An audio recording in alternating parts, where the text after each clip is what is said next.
Bom, o balanço é extremamente positivo, né? Apesar da gente ter sempre a sensação de que faltou alguma coisa, mas penso que nós conseguimos debater temas importantes como a própria conjuntura econômica nacional e internacional, terceirização, saúde, segurança e também, obviamente, a nossa pauta de reivindicações, a nossa campanha reivindicatória do sistema Petrobras e também a nossa pauta, itens importantes da pauta do setor privado.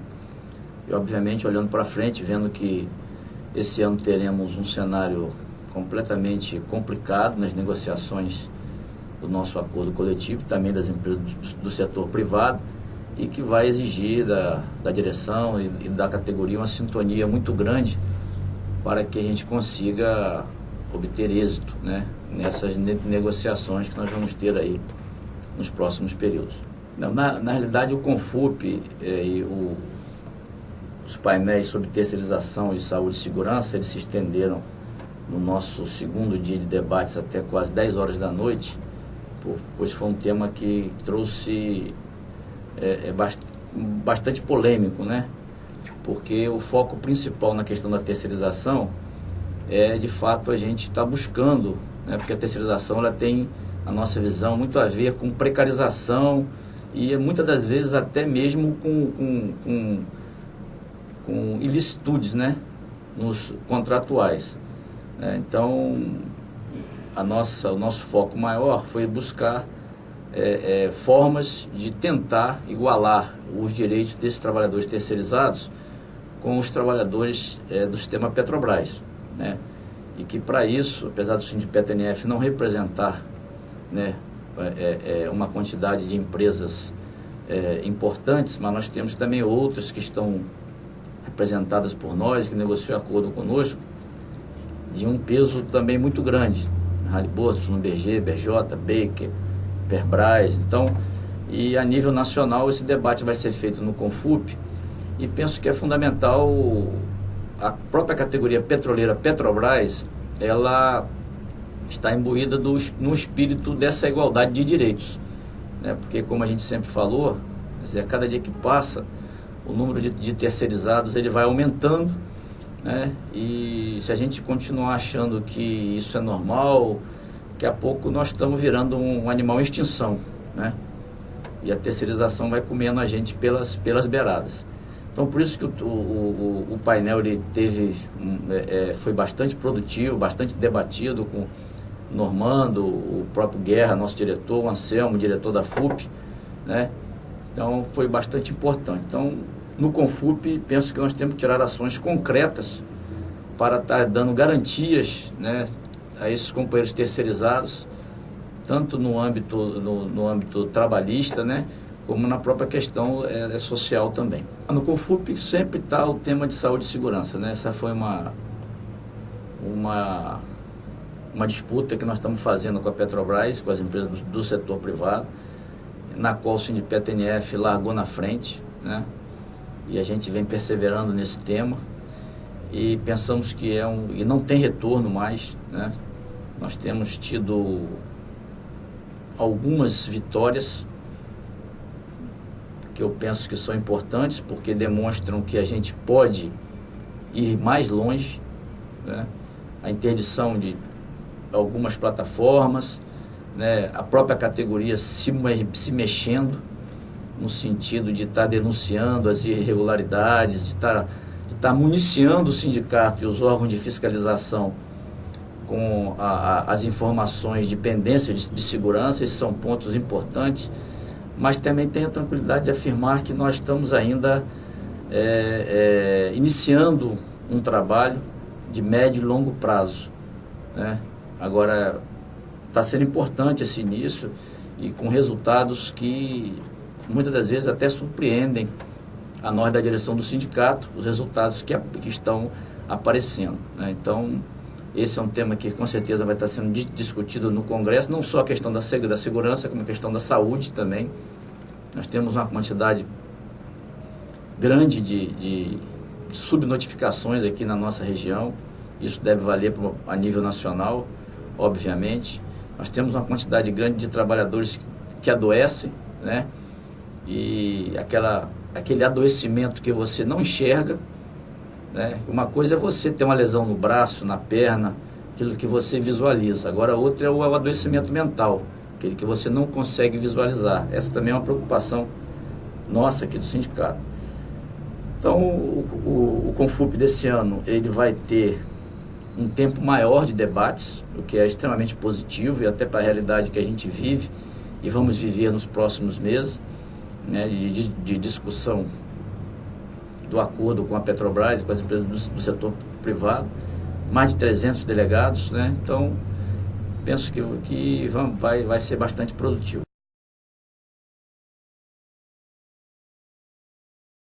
Essa denúncia de PNA 2, na realidade, se estende para todas as outras plataformas da bacia, né?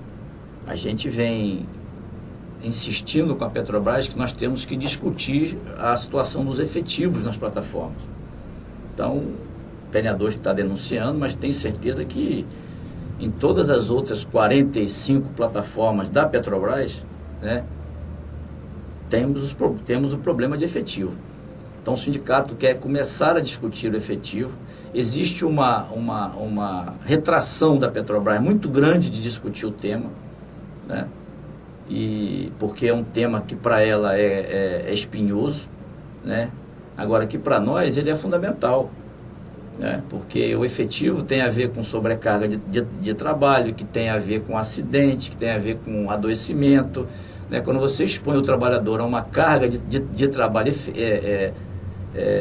excessiva, todos esses ingredientes eles podem aflorar, né? Então, por isso que nós queremos discutir o efetivo, né? As plataformas da Bacia de Campos, elas estão ficando, na sua grande maioria, são plataformas com mais de 20 anos de operação, que não tiveram a manutenção devida nos últimos períodos, e tanto é verdade que já foram 6 interdições por conta dos órgãos de fiscalização, né? E com esse tempo que elas estão sem manutenção, quer dizer, se você não tem um efetivo que possa dar vazão, inclusive aos trabalhos que a unidade necessita, porque qualquer trabalho hoje necessita de uma liberação, que a gente chama que é a permissão de trabalho. Se você não tem operadores ou pessoal de manutenção suficiente para dar vazão à quantidade de trabalhos que acontece, você vai sobrecarregar os operadores ou o pessoal da manutenção que tem, e o trabalho não vai ser bem feito, e o cara vai ficar sobrecarregado, pode ter um adoecimento, pode ter um acidente. Então, essa é uma cadeia de acontecimentos que podem ocorrer em razão do reduzido efetivo que temos nas plataformas da Bacia de Campos, né? Então, isso para nós é muito preocupante, né? Nós temos insistido no assunto com a Petrobras, ela coloca que não tem problema de efetivo, né? Mas o exemplo que está colocado de PNA 2 é uma, e temos certeza que outras plataformas também têm o mesmo problema.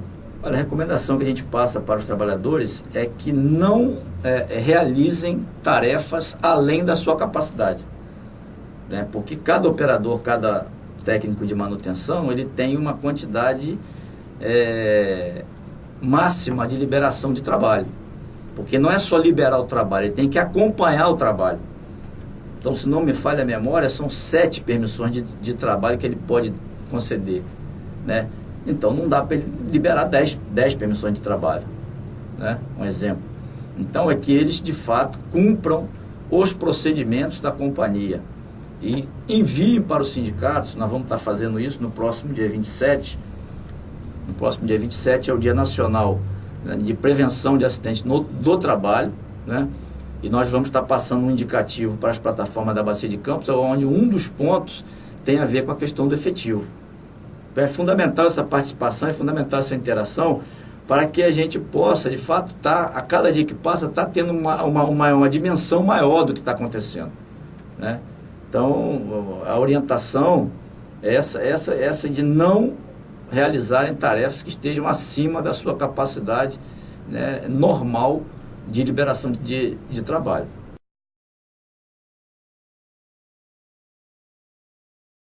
Só quero agradecer a oportunidade, dizer para a categoria petroleira que nós vamos entrar, né, num dos momentos que eu penso que é o ápice do nosso, né, que é a discussão do acordo coletivo. Esse ano nós vamos estar discutindo as cláusulas econômicas, as cláusulas sociais também. É muito importante a participação da categoria, né,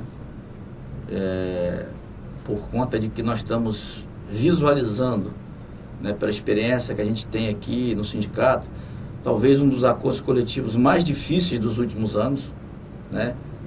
O país, os grandes pensadores do país, só para você ter uma ideia na questão econômica, eles voltam a um discurso lá dos anos 90, que salário gera inflação, então que o reajuste salarial tem que ser olhando para a inflação futura, né? O que passou, quer dizer, então, por si só, a gente já vê a dificuldade que a gente vai ter, né?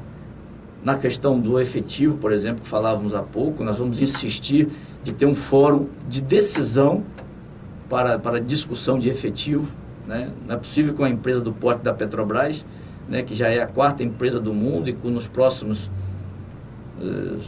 10 anos, pelo menos pelas apresentações que foram feitas lá pela nossa assessoria do IDS, tem tudo para ser a primeira empresa de petróleo do mundo, né, que vai ser operadora do pré-sal, que ela continue a querer produzir petróleo sem ter risco nenhum, né? Sem ter risco nenhum. Não dá para a gente aceitar isso, né? O próprio tema da terceirização, né? A empresa que também, do porte da Petrobras, ela não pode querer continuar explorando a mão de obra terceirizada.